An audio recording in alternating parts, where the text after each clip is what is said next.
Palavra da salvação. Glória a vós, Senhor. Queridos irmãos, hoje a igreja no Brasil celebra São Pedro e São Paulo. Nós celebramos no domingo porque não temos um feriado para celebrar esta grande solenidade. Não é o dia de São Pedro e São Paulo, um calendário oficial da igreja, mas sempre celebramos no domingo aquelas festas, solenidades importantes para as quais nós não temos feriado para celebrar adequadamente. Então, São Pedro e São Paulo são santos muito importantes da igreja, dois grandes apóstolos. Pedro, o apóstolo que foi escolhido por Jesus para pastorear o rebanho, para apacentar o rebanho de Cristo, para chefiar a sua igreja. Pedro foi o primeiro papa da igreja. E nós vimos aqui justamente o evangelho que coloca esse mandato de Jesus para Pedro. Tu és pedra, e sobre esta pedra construirei a minha igreja. Eu te darei as chaves do reino dos céus. Tudo o que tu ligares será ligado, o que desligares será desligado. Então, por vontade de Jesus, por desígnio de Deus, Pedro foi escolhido para ser o chefe dos apóstolos. E ainda hoje, o sucessor de Pedro continua sendo o chefe dos bispos, também sucessores dos apóstolos. É o Papa. É o Papa Francisco, é aquele que mantém e continua a mesma missão de Pedro, a missão confiada por Jesus Cristo. Hoje é um dia de oração pelo Papa, pelo sucessor de Pedro. Então Pedro, um grande apóstolo, que mesmo cheio de fraquezas, deu a vida por Jesus. Mesmo cheio de fraquezas, foi escolhido por Jesus para ser o responsável pela sua igreja. Pedro não foi escolhido porque ele era o melhor apóstolo. Ele foi escolhido por bondade de Deus. Foi escolhido por desígnio de Deus, porque Deus é bom. Porque Deus é o melhor. E ele poderia garantir a Pedro a graça, o sustento, a força para executar a sua missão. Tanto é que o próprio Jesus diz: Pedro, eu rezei por você, para que você não seja moído por Satanás, para que você possa conduzir o rebanho a você confiado, para que você possa apacentar o meu rebanho. Então, Jesus, ele sabe que se ele não garantir a Pedro a graça, a força, ele não consegue, mas se ele garantir, ele consegue. Então, foi isso que aconteceu. Jesus escolheu Pedro não por suas altas qualidades, mas escolheu Pedro para que, apesar da sua fraqueza, ele sustentando Pedro, sustentando a missão de Pedro, pudesse conduzir o rebanho de Jesus. E o outro apóstolo, Paulo, que não foi um apóstolo escolhido num primeiro momento por Jesus, mas foi escolhido depois por Jesus. Quando estava indo perseguir os cristãos, Jesus aparece para ele e diz: Paulo, por que me persegues? Saulo, por que me persegues? Quer dizer, perseguindo os cristãos, Paulo estava perseguindo o próprio Jesus. Mas diante de uma experiência com Cristo ressuscitado, Paulo muda de vida, muda a direção, para de perseguir os cristãos, se torna cristão. E um grande cristão, um grande apóstolo, responsável por levar a fé cristã para o mundo pagão. Pedro, o apóstolo responsável por conduzir a igreja, mas também por anunciar a fé para os judeus, povo da primeira aliança. E Paulo, ele levou o evangelho fora desses muros, para os povos pagãos, para todo mundo conhecido. É claro, os outros apóstolos também pregaram para os pagãos, mas nenhum como Paulo fez. Paulo, de fato, praticamente visitou todo mundo conhecido daquela época, todos os lugares, as regiões conhecidas, pregando o evangelho, sofrendo por Jesus. Um deu a vida por Jesus pela cruz, Pedro foi morto, crucificado, ele que negou Jesus, porque tinha medo da cruz, no final da sua vida, deu a vida por Jesus, também na cruz, mas crucificado de cabeça para baixo. Paulo, morto pela espada, foi degolado, deu a vida por Jesus, ele que no primeiro momento perseguia Jesus, no final deu a sua vida por Jesus. Então, duas grandes colunas da igreja, dois grandes apóstolos, que nos faz pensar na igreja, na realidade da igreja de Jesus Cristo. Hoje é um dia de nós celebrarmos esses dois grandes santos, o testemunho que eles nos deram, mas também é dia de nós pensarmos na realidade da igreja de Jesus Cristo. Nós vimos aqui no Evangelho que Jesus quis uma igreja. Nós não raramente ignoramos essa realidade. Quando você diz assim, olha, toda religião é importante, é boa, é a mesma coisa, não importa qual religião você pratica, não importa qual igreja você frequenta, desde que frequente uma igreja, isso que importa. Quando você diz isso, você nega o que Jesus acabou de dizer no Evangelho. Sobre esta pedra eu construirei a minha igreja. Então Jesus quis uma igreja para si, ele fundou uma igreja para si. Sob a fé de Pedro, tu és o Cristo, o Filho do Deus vivo. O que significa esta fé de Pedro, senão que Jesus é Deus? Então nós seguimos uma religião que acredita que o seu fundador é o próprio Deus. Não é qualquer pessoa, não é um orelha seca, né, que por aí pegou a Bíblia, colocou debaixo do braço, abriu uma garagem e falou, agora eu tenho uma igreja, porque fui inspirado por Deus. Não é qualquer pessoa, o próprio Deus. Então Pedro diz, tu és o Filho do Deus vivo, ou seja, tu és o próprio Deus. E a partir disso, então, a partir dessa fé, Jesus funda a sua igreja, sob a fé de que Ele é Deus. Então Ele não é qualquer pessoa, não é qualquer um, não pode ser equiparado com uma pessoa que há 500 anos fundou uma igreja, que há 2 dias atrás fundou uma igreja, não tem como, é um absurdo.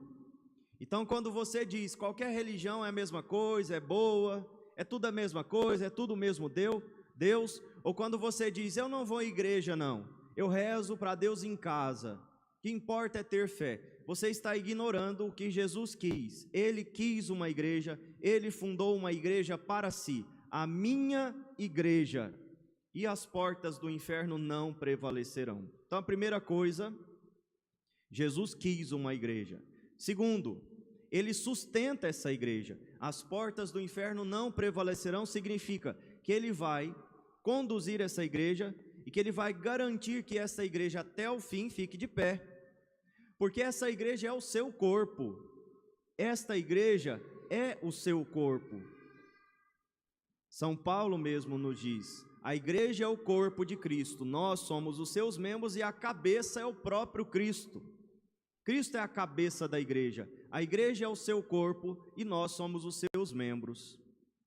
Então existem 4 notas características da igreja, notas que distinguem a igreja ou que identificam a nossa igreja. A nossa igreja, eu gostaria de falar para vocês, porque eu acho importante que você saiba quais são essas notas que dão a identidade da nossa igreja, para que você possa defender a sua igreja, também para que você possa ficar firme na sua igreja, né? Sem titubear. Os católicos são muito frouxos quando diz respeito a isso.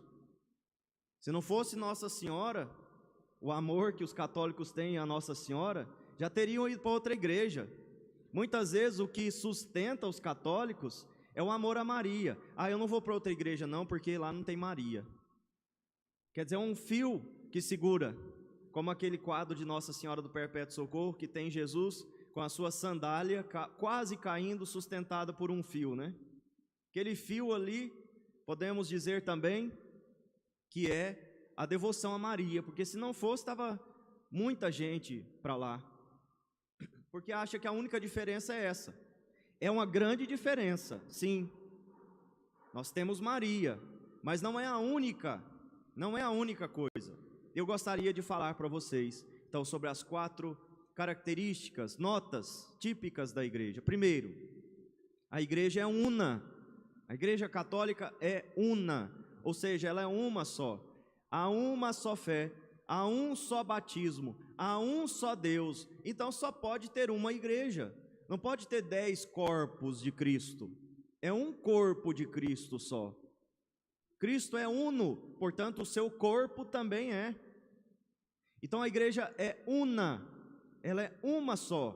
A igreja que está aqui em Paraúna é a mesma que está em São João da Paraúna. Tanto é que eu sou responsável pelas duas. Não são igrejas distintas. E se eu pudesse, de repente, estaria responsável por outras regiões, na África, na Ásia, onde faltam padres.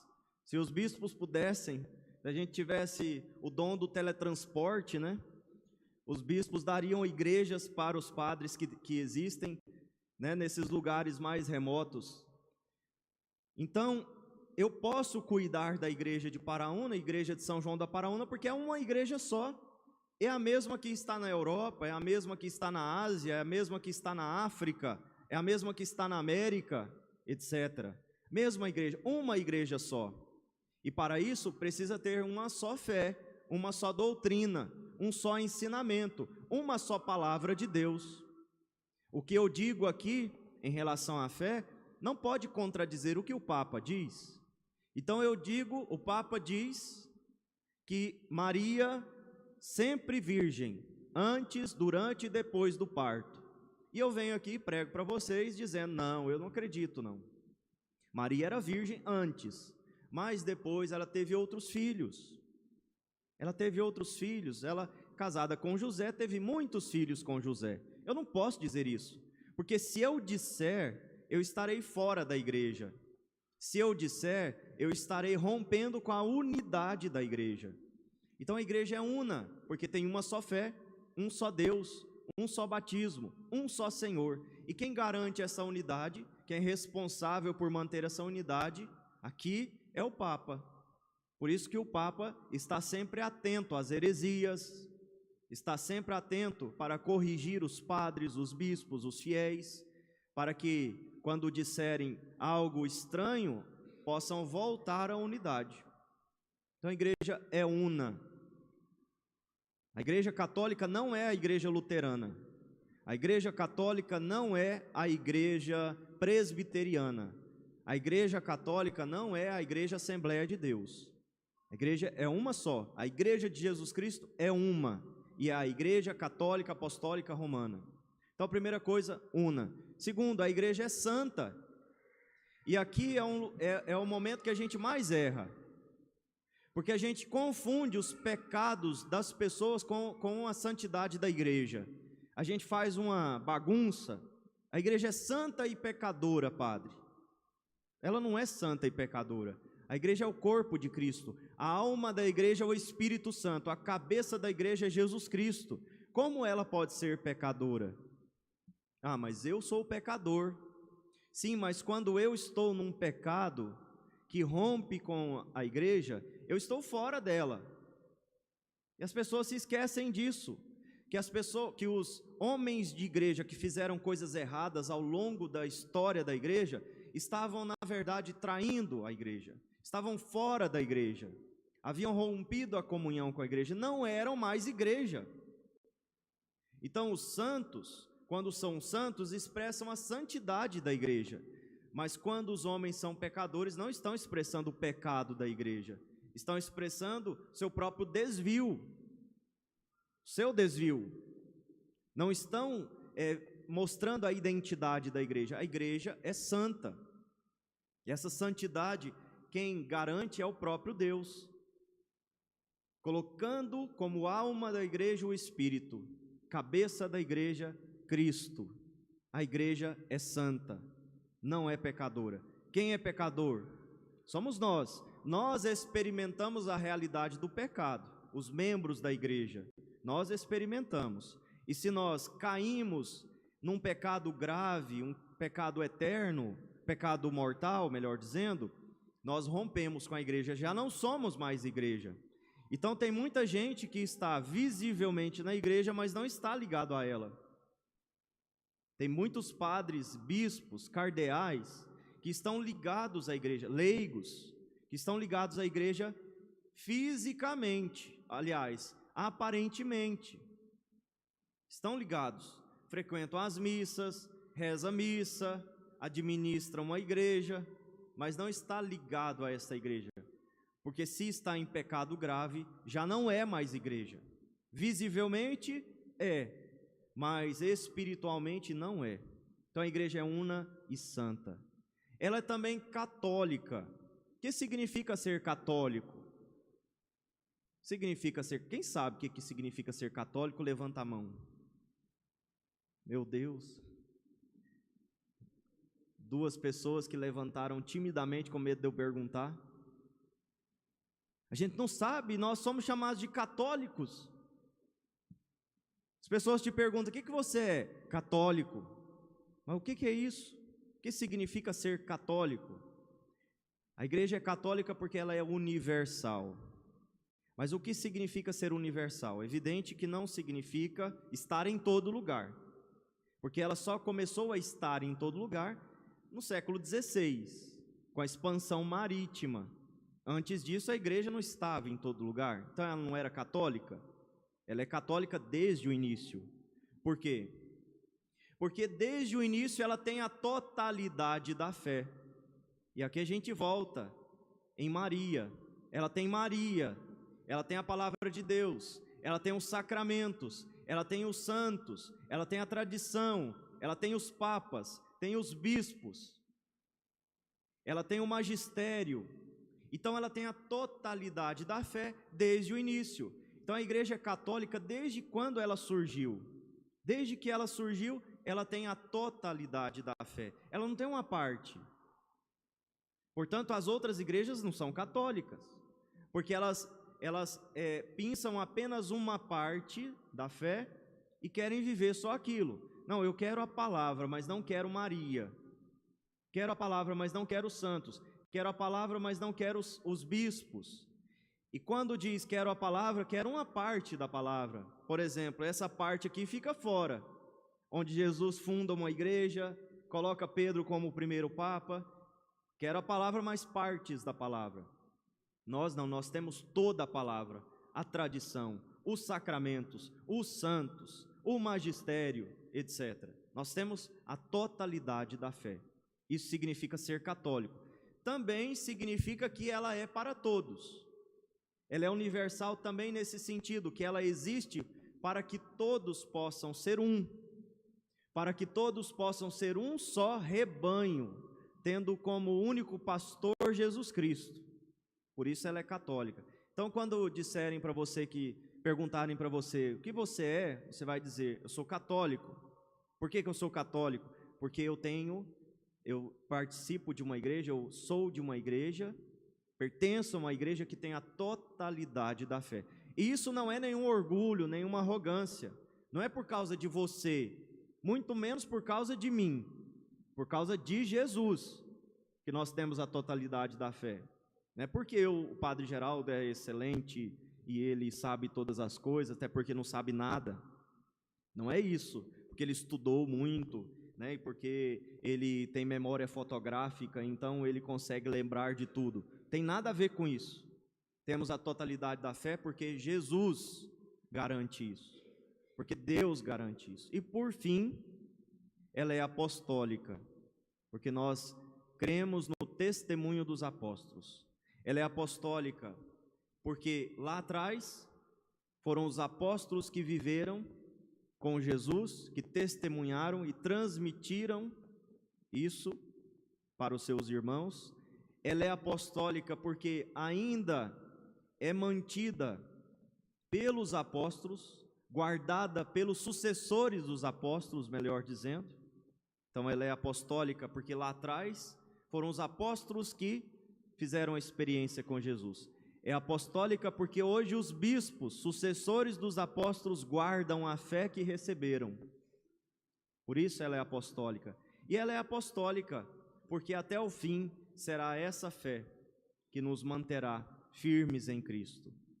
Então, meus irmãos, hoje é um dia especial para lembrarmos de São Pedro e São Paulo, mas também para tomarmos consciência da Igreja de Jesus Cristo. Nós somos Igreja católica, somos da Igreja Una, Santa, Católica e Apostólica.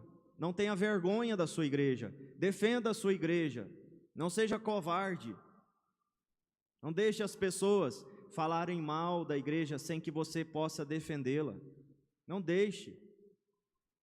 Mas para isso você precisa acreditar, você precisa saber que a sua igreja não é qualquer uma, que a sua igreja foi fundada por Jesus, desejada por Jesus, que a sua igreja é mantida por Jesus, que a sua igreja é santa apesar dos nossos pecados, que os nossos pecados não interferem na santidade da igreja.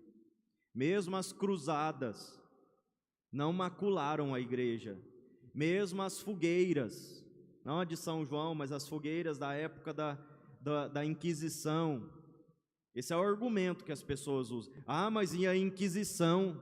Mas e as cruzadas? Mas e as indulgências? Isso não foi feito pela igreja de Jesus Cristo, foi feito pelos homens. Muitos traidores da igreja. E eu não estou dizendo que as cruzadas foram ruins em si mesmas, não foram.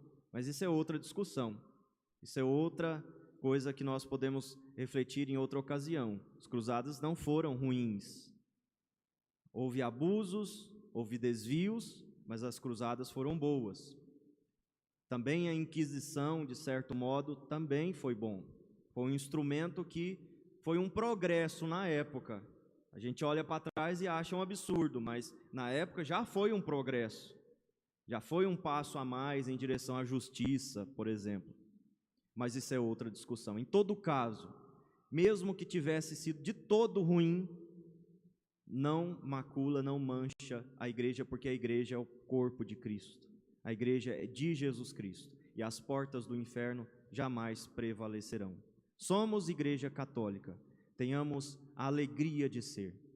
Tenhamos a alegria de ser, a satisfação de sermos da igreja de Jesus. Creio em Deus Pai Todo-Poderoso, terra, e em Jesus Cristo, seu único Filho, o nosso Senhor, que foi concebido pelo poder do Espírito Santo, nasceu da Virgem Maria, padeceu sobre Pôncio Pilatos, foi crucificado, morto e sepultado, desceu à mansão dos mortos,